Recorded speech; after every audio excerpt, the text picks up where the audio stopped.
مسلم league نون کو کتنے عرصے میں کراچی یاد آتا ہے۔ وہ کبھی ایم کیو ایم کے مرکز جاتے ہیں تو کبھی وہ جاتے ہیں۔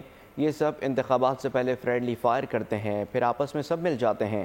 حافظ نعیم الرحمان برس پڑے، کہا کہ پانی کا ایک قطرہ کراچی کو اضافی نہیں ملا، شہر بہت پیچھے چلا گیا ہے۔ ہماری آبادی کراچی کی 3 کروڑ 50 لاکھ ہے اور اس کے ملٹیپل ایویڈنس موجود ہیں۔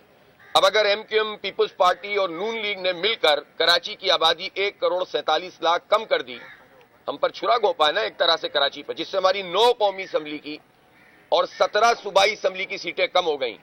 ہم اپنا اسٹرانگ موقف رکھتے ہیں کہ انشاءاللہ تعالیٰ اس کے لیے ہم عدالت جائیں گے۔ اس وقت ہم جاتے تو لوگ کہتے ہیں آپ انتخاب ڈیلے کرنے کے لیے جا رہے ہیں۔ ہم یہ کڑوا گھونٹ پیتے ہوئے انشاءاللہ عوام کے سامنے بھی یہ کیس پیش کریں گے کہ کراچی کے لوگوں کا جو مینڈیٹ ہے یا ان کا جو انتخابی حق ہے اس کو جو ہے ان تینوں جماعتوں نے مل کر کھایا ہے۔ تو اس لیے یہ لوگ انشاءاللہ ان کے پاس جائیں گے، لیکن ہم اس کو چھوڑیں گے نہیں، انشاءاللہ اپنی گنتی بھی بحال کروائیں گے اور اس کے لیے ہمیں جو بھی عدالتی طریقہ اختیار کرنا پڑا وہ کریں گے۔ سبسکرائب کریں اور بیل دبائیں تاکہ کوئی خبر رہ نہ جائے۔